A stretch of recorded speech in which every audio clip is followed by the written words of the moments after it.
Welcome back to my channel dear students. आज की video में हम कवर करेंगे top 20 BH curve related viva questions जो एक एग्जामिनर आपसे पूछ सकता है। ये बहुत फ्रीक्वेंटली पूछे जाते हैं। 100% इनमें से आपको मैक्सिमम क्वेश्चंस जो हैं आपके प्रैक्टिकल वाइवा में पूछे जाएंगे, आपको पूछते हुए एग्जामिनर मिलेगा सामने। तो इनको बड़े ध्यान से इनके आंसर समझिएगा, सुनिएगा और किस तरीके से आपने प्रेजेंट करना है अपनी इन्फॉर्मेशन को एग्जामिनर को, वो आपको एक लहजा इस वीडियो के थ्रू सीखना है। तो सबसे पहली चीज़ जो आपसे पूछी जा सकती है वो है सब्सेप्टिबिलिटी ऑफ अ मटेरियल। क्या होती है जी, समझाइए। तो आप क्या समझाएंगे एग्जामिनर को? आप बताएंगे सब्सेप्टिबिलिटी किसी भी मटेरियल की वो एबिलिटी होती है उसकी कि वो कितना मैग्नेटाइज हो सकता है। जब किसी मटेरियल को मैग्नेटिक फील्ड में रखते हैं वो कितना ज़्यादा मैग्नेटाइज हो सकता है। अगर किसी सब्सटेंस की या किसी मटेरियल की सब्सेप्टिबिलिटी की वैल्यू बहुत ज़्यादा है, इसका मतलब वो उतनी ही आसानी से मैग्नेटाइज हो सकता है जब उसको मैग्नेटिक फील्ड में रखा जाता है। तो ये था आपके फर्स्ट क्वेश्चन का आंसर। नेक्स्ट क्वेश्चन जो आपको पूछा जा सकता है वो है why do magnetic lines of force prefer to pass through ferromagnetic substances than through air. आपके पास खुला एनवायरनमेंट है और एक फेरोमैग्नेटिक मटेरियल है, दोनों में से किस में से magnetic lines of force prefer करेंगी पास करना? तो इसका आंसर है सिंपल फेरोमैग्नेटिक मटेरियल। क्यों? क्योंकि जिस भी मटेरियल की रिलेटिव परमेबिलिटी की म्यू आर, रिलेटिव परमेबिलिटी क्या होती है? रिलेटिव परमेबिलिटी म्यू आर, जिसकी भी रिलेटिव परमेबिलिटी की वैल्यू 1 से बड़ी होती है उस सब्सटेंस में से मैग्नेटिक लाइंस ऑफ फोर्स बहुत ही आसानी से पास कर जाती हैं। और यहाँ हमारे किस मटेरियल की बात हो रही है? Ferromagnetic material. तो उसका mu R is much greater than 1 होता है, तो इसलिए मैग्नेटिक लाइंस ऑफ फोर्स उसमें से पास करना प्रेफर करती हैं। अगला क्वेश्चन जो आपसे पूछा जा सकता है वो है कि क्यूरी पॉइंट या क्यूरी टेम्परेचर क्या होता है? क्यूरी टेम्परेचर या क्यूरी पॉइंट वो ऐसा टेम्परेचर होता है जिसके बाद कोई भी फेरोमैग्नेटिक मटेरियल पैरामैग्नेटिक मटेरियल में चेंज हो जाता है। इसको ट्रांजिशन टेम्परेचर भी बोल देते हैं, क्रिटिकल टेम्परेचर भी बोल देते हैं, क्यूरी टेम्परेचर भी बोलते हैं, बहुत सारे नाम है इस टेम्परेचर के। तो जिस ऐसा टेम्परेचर कि आप फेरोमैग्नेटिक मटेरियल का टेम्परेचर बढ़ाते जाइए, एक पर्टिकुलर टेम्परेचर के बाद वो सब्सटेंस आपका फेरो से पैरा में चेंज हो जाएगा, तो उस टेम्परेचर को बोलते हैं क्यूरी टेम्परेचर। ये सारे इनडायरेक्ट मैग्नेटिक मटेरियल से रिलेटेड क्वेश्चंस हैं। जब भी बीएच कर्व का वाइवा पूछा जाएगा तो ये क्वेश्चंस आपसे हमेशा पूछे जाएंगे। नेक्स्ट अब अपने प्रैक्टिकल का क्वेश्चन के ऊपर आते हैं। ये तो बहुत ज़्यादा पूछा जाता है। What are the uses of studying the hysteresis curve for a given material? ये क्वेश्चन सबसे इंपॉर्टेंट क्वेश्चन है आपके वाइवा के पार्ट का। तो आपने क्या बताना है कि हम क्यों स्टडी करते हैं हिस्टैरिसीस कर्व को। इसको स्टडी करने से हमें एक तो हिस्टैरिसीस लॉस का पता लग जाता है कि मटेरियल जब कंप्लीट करता है अ साइकिल ऑफ मैग्नेटाइजेशन तो उसमें एनर्जी लॉस कितना हो रहा है, प्लस हमें उस मटेरियल की रिटेंटिविटी और कोरेसिटिविटी पता चलती है। इन दो पैरामीटर्स की अगर नॉलेज आपको मिल जाए कि मटेरियल के अंदर रिटेंटिविटी और कोरेसिटिविटी कितनी है, तो आप बता सकते हो कि मटेरियल क्या बनाने के लिए सुटेबल है। क्या वो ट्रांसफार्मर का कोर बनने के लिए सुटेबल है, क्या वो इलेक्ट्रोमैग्नेट बनने के लिए सुटेबल है, या वो परमानेंट मैग्नेट बनाने के काम आएगा हमारे। क्योंकि इन तीनों मटेरियल्स को बनाने के लिए हमें अलग अलग टाइप की कोरेसिटिविटी और रिटेंटिविटी की वैल्यू चाहिए होती है। तो वो आपको कहाँ से मिलेगी? हिस्टैरिसीस लूप को देख के, हिस्टैरिसीस कर्व को देख के। तो ये था इस क्वेश्चन का आंसर। इस तरीके से आपने एग्जामिनर को दे देना है। अगला क्वेश्चन जो आपसे पूछा जाएगा वो ये है कि आपको दो मटेरियल दे दिए गए हैं, एक सॉफ्ट आयरन और एक कार्बन स्टील। अब आपको दोनों के हिस्टैरिसीस लूप भी बता दिए गए हैं कि जो सॉफ्ट आयरन को पीस है उसका जो हिस्टैरिसीस लूप है वो छोटा है, और जो आपका कार्बन स्टील है उसका एरिया लार्ज है, हिस्टैरिसीस कर्व उसका बड़ा वाला बन रहा है। तो आप बताइए कि जब मटेरियल को रिपीटेड साइकिल्स ऑफ मैग्नेटाइजेशन और डीमैग्नेटाइजेशन लिया जाएगा तो कौन सा मटेरियल ज़्यादा हीट डिसिपेट करेगा, किस में एनर्जी लॉस ज़्यादा होगा? तो इस क्वेश्चन का आंसर आप एग्जामिनर को कैसे देंगे? आप बोलेंगे कि सर या मैम, जिस भी मटेरियल का हिस्टैरिसीस कर्व या हिस्टैरिसीस लूप का एरिया ज़्यादा होगा उसमें हमेशा एनर्जी लॉस और डिसिपेशन ऑफ हीट ज़्यादा होगा। तो यहाँ पर कौन सा मटेरियल आपको कंपैरिजन करने को दिया गया है? कार्बन और सॉफ्ट आयरन। सॉफ्ट आयरन का हिस्टैरिसीस लूप स्मॉल, कार्बन का बड़ा दिया गया है, तो जिसका बड़ा उसका dissipation of energy, heat energy ज़्यादा होगा। तो यहाँ पर आपका आंसर होगा कार्बन स्टील। ठीक है जी। नेक्स्ट क्वेश्चन जो आपको पूछा जा सकता है वो ये है कि स्टील को क्यों प्रेफर करते हैं वो आप परमानेंट मैग्नेट बनाने के लिए? स्टील या ऑलनिको को क्यों प्रेफर किया जाता है परमानेंट मैग्नेट बनाने के लिए? तो इसका आंसर हमारे पिछले क्वेश्चन से रिलेटेड था जो मैंने आपको समझाया था, use of studying the hysteresis curve. देखिए, जब परमानेंट मैग्नेट्स आपने बनाने होते हैं आपको ऐसा मटेरियल चाहिए होता है जिसकी कोरेसिटिविटी और रिटेंटिविटी की वैल्यू बहुत हाई हो। दोनों ही वैल्यूज़ हाई चाहिए। और हमारा स्टील की जो हिस्टैरिसीस कर्व होता है वो इस तरीके की बनती है कि आपकी ये दोनों वैल्यूज़ बहुत हाई होती हैं। अगर ये दोनों वैल्यूज़ हाई हैं इसका मतलब जो हिस्टैरिसीस कर्व का एरिया होगा वो भी बड़ा होगा, जो हमने पिछले क्वेश्चन में डिस्कस किया है। जो हमारी कार्बन स्टील है इसका एरिया हमेशा लार्जर होता है, इसकी कर्व हमेशा बड़ी बनती है। तो हमारी परमानेंट मैग्नेट को बनाने की कंडीशन भी यही थी। तो ये आपको यहाँ पर इस तरीके से अपने एग्जामिनर को आंसर करना है। नेक्स्ट क्वेश्चन आपको पूछा जाएगा, what kind of ferromagnetic material is used for coating magnetic tapes in a cassette player और for building memory stores in a modern computer. आजकल कंप्यूटर के अंदर भी यूज़ होने लगे हैं ये आपके फेरोमैग्नेटिक मटेरियल चिप्स, और मैग्नेटिक टेप्स में भी की कोटिंग करने के लिए भी यूज़ किया जाता है फेरोमैग्नेटिक मटेरियल को। तो आपने बताना है, आपको पूछा जाएगा कौन सा फेरोमैग्नेटिक मटेरियल आप यूज़ करते हो। तो यहाँ आप आंसर करेंगे सेरामिक्स को हम यूज़ करते हैं for coating magnetic tapes in a cassette player या फिर मेमोरी स्टोर्स करने के लिए मॉडर्न कंप्यूटर के अंदर। और इस फिर आपको पूछेगा अच्छा सेरामिक्स यूज़ किए जाते हैं, बताइए सेरामिक्स क्या होते हैं। तो आप बताएंगे फिर ceramics are specially treated barium iron oxides and are also called ferrites. Ferrites की ही एक स्पेशल टाइप में आ जाते हैं आपके पास सेरामिक मटेरियल। तो ये सब कौन से मटेरियल्स हैं, फेरोमैग्नेटिक मटेरियल्स, जिनको यूज़ किया जाता है। ठीक है, नेक्स्ट क्वेश्चन जो आपको पूछ सकते हैं वो है, can you determine the magnetic susceptibility of solids like would ebonite. देखो वो कहते हैं मैग्नेटिक मटेरियल्स की तो मैग्नेटिक ससेप्टिबिलिटी समझ में आती है, जो कि हमने क्वेश्चन नंबर 1 में डिस्कस की थी। वो क्या थी कि कोई भी मटेरियल कितना मैग्नेटाइज हो सकता है जब उसको आप मैग्नेटिक फील्ड में रखते हो। लेकिन जो मटेरियल मैग्नेटिक नहीं है, जैसे वुड हो गया, एबोनाइट हो गया, क्या इनकी भी मैग्नेटिक ससेप्टिबिलिटी होती है? तो यस, इनकी भी मैग्नेटिक ससेप्टिबिलिटी इनकी हो सकती है, जिसको किससे डिटरमाइन किया जा सकता है, बाय गॉइस मेथड। हमारे पास क्विंग्स मेथड और गॉइस मेथड, दो मेथड्स हैं जिससे आप किसी भी सब्सटेंस की ससेप्टिबिलिटी को फाइंड कर सकते हो। तो यस, हर मटेरियल की ससेप्टिबिलिटी को फाइंड किया जा सकता है with the help of this method, guys method. Okay, next इस क्वेश्चन जो आपसे पूछा जा सकता है एग्जामिनर के थ्रू, वो है what is the susceptibility of for air और वैक्यूम। अगर सिर्फ एयर या वैक्यूम की बात करें तो उसकी ससेप्टिबिलिटी कितनी होगी। देखिए इसकी ससेप्टिबिलिटी, वैक्यूम खास वर्ड है यहाँ पर, वैक्यूम जहाँ पर कोई भी पार्टिकल नहीं है आपके पास, खाली, वैक्यूम मीन्स खाली स्पेस, तो वहाँ पर आपकी ससेप्टिबिलिटी की वैल्यू हमेशा 0 होगी। ओके, नेक्स्ट क्वेश्चन जो ये प्रैक्टिकल के दौरान बनता ही बनता है वो है कि बताइए पैरामैग्नेटिक, डायामैग्नेटिक और फेरोमैग्नेटिक मटेरियल्स क्या होते हैं। तो आपने विद एग्जाम्पल एग्जामिनर को समझाना है। पैरामैग्नेटिक मटेरियल वो मटेरियल्स होते हैं जो मैग्नेटिज्म शो करते हैं in the presence of magnetic field, लेकिन जैसे ही मैग्नेटिक फील्ड से आपने उनको रिमूव किया, इनकी मैग्नेटिज्म इनका खत्म हो जाता है। एग्जाम्पल के तौर पर एल्यूमिनियम, टाइटेनियम, ऑक्सीजन, ये सब पैरामैग्नेटिक मटेरियल्स हैं। इनके अंदर अनपेड इलेक्ट्रॉन्स का होना भी एक बेसिक नेसेसिटी है जो यहाँ लिखी नहीं मिल रही है आपको। तो आपने ये भी बताना है एग्जामिनर को, पैरामैग्नेटिक होने के लिए अनपेड इलेक्ट्रॉन्स होने चाहिए मटेरियल के अंदर। डायमैग्नेटिक मटेरियल्स क्या होते हैं, ये स्ट्रांगली रिपेल करते हैं अप्लाइड मैग्नेटिक फील्ड को। अगर आप मैग्नेटिक फील्ड लगाओगे, ये मैग्नेटिक फील्ड की डायरेक्शन के ऑपोजिट साइड में रिपेल होंगे, मतलब उससे रिपेल करेंगे मैग्नेटिक फील्ड को। तो ये होते हैं जिंक, कॉपर, गोल्ड, सिल्वर, ये सब आपके डायमैग्नेटिक मटेरियल्स हैं। तीसरा है फेरोमैग्नेटिक मटेरियल्स। क्या होते हैं, ये होते हैं वो मटेरियल्स जो मैग्नेटिक फील्ड को अपने अंदर रिटेन करके रखते हैं even in the absence of an external magnetic field. इनके अंदर मैग्नेटिज्म हमेशा स्टोर होता है, जिसको आप स्पॉन्टेनियस मैग्नेटाइजेशन बोलते हो।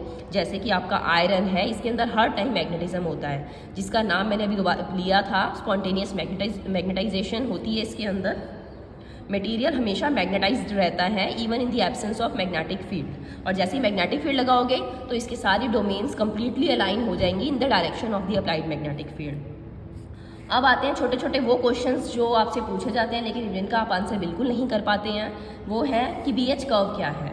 BH कर्व आप बोलते किसको हो, BH कर्व किसको बोलते हो आप, plot of magnetic flux density जिसको हम बोलते हैं B, और अप्लाइड मैग्नेटिक फील्ड यानी H।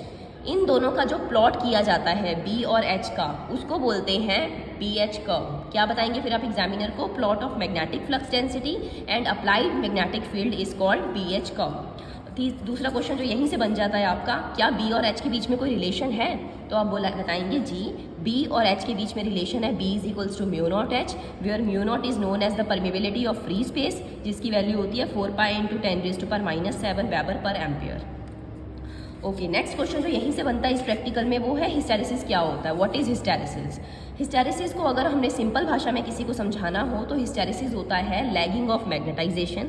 स्मॉल, बिल्कुल सिंपल लैंग्वेज में इसको बोलते हैं मैग्नेटाइजेशन का लैग करना, पीछे रह जाना मैग्नेटाइजेशन का, लैगिंग ऑफ मैग्नेटाइजेशन। और अगर आप एग्जामिनर को थोड़ा इन डिटेल समझाएंगे तो आप ये बोलेंगे, it refers to the lagging of B behind H, B का एच से पीछे रह जाना, लैग कर जाना, एंड ड्यूरिंग मैग्नेटाइजेशन और डीमैग्नेटाइजेशन के होते हुए, जिसको एक लूप की फॉर्म में देखा जा रहा है, इस लूप को ही हिस्टेरेसिस लूप बोलते हैं। जब बी और एच का प्लॉट किया जाता है, बी का एच के पीछे रह जाना, लैग कर जाना, इसको बोलते हैं हिस्टेरेसिस। तो ये डेफिनेशन आपने ज़रूर अपने एग्जामिनर को बतानी है, जैसे मैंने बताया आपको, आपने वैसे ही बतानी है, तब आपके प्रैक्टिकल में मार्क्स अच्छे लग जाएंगे। अब नेक्स्ट क्वेश्चन जो यहाँ बनता है, what is hysteresis loss. Hysteresis loss क्या होता है? हिस्टेरेसिस लॉस हमेशा डिटरमाइन किया जाता है BH कर्व से। ये जो प्लॉट आपने किया बी और एच का, इससे हिस्टेरेसिस लॉस निकाले जाते हैं, और ये बताता है कि कितना एनर्जी का लॉस हुआ during magnetizing and demagnetizing of the specimen.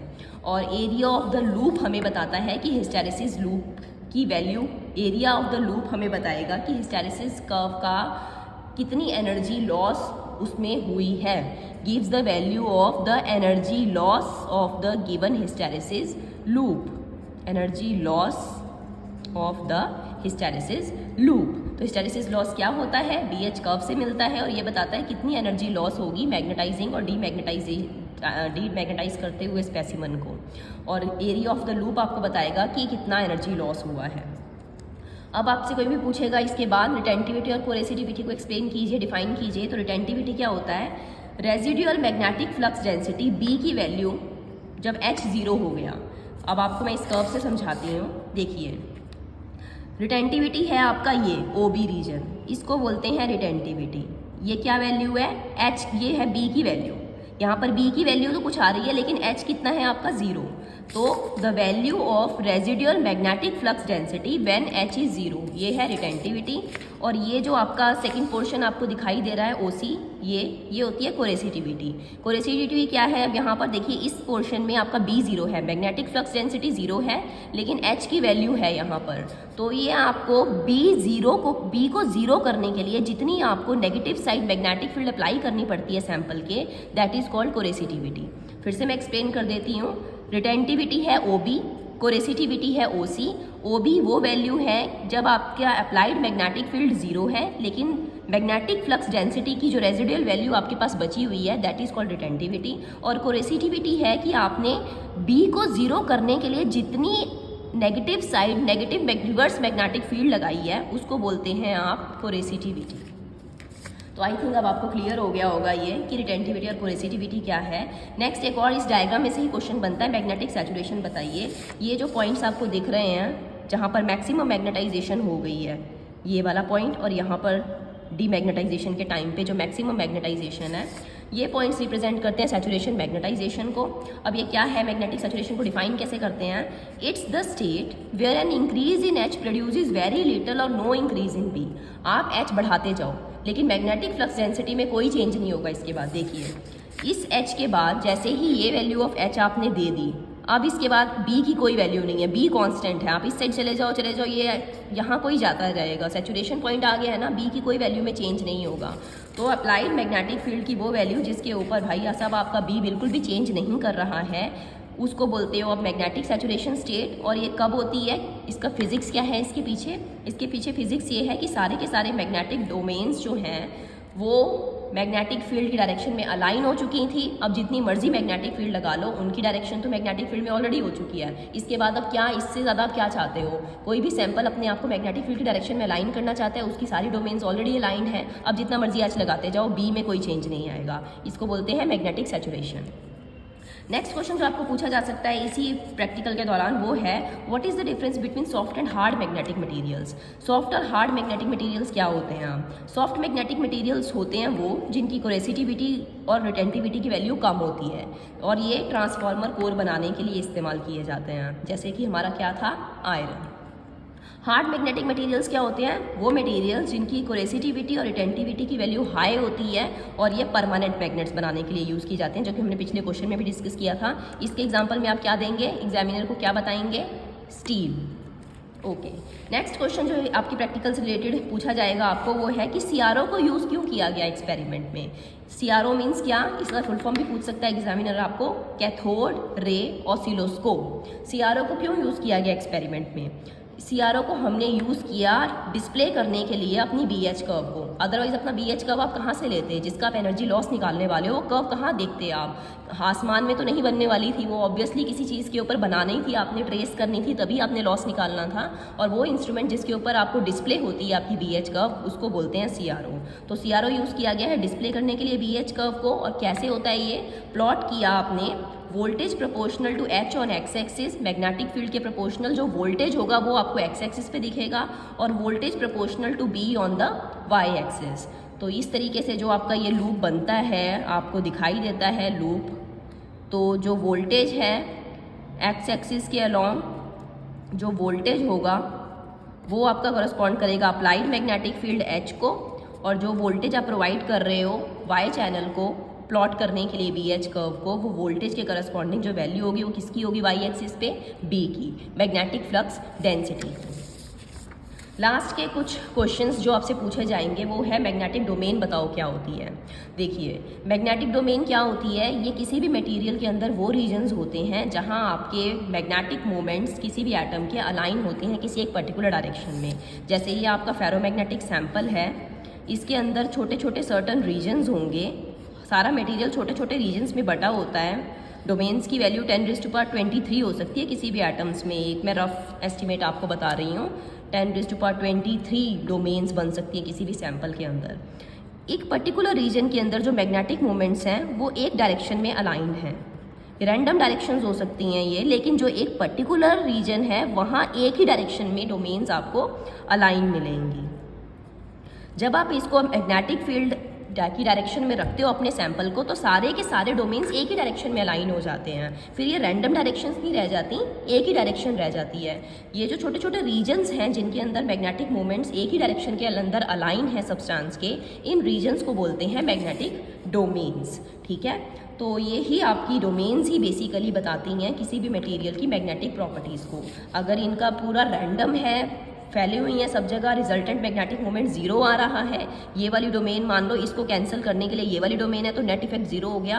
Paramagnetic materials में नेट मैग्नेटिक मोमेंट 0 होता है। हर डोमेन को कैंसिल करने के लिए एक मैग्नेटिक आपको दूसरी डोमेन मिल जाती है। लेकिन फेरोमैग्नेटिज्म में क्या होता है, कोई ना कोई डोमेन बच जाती है।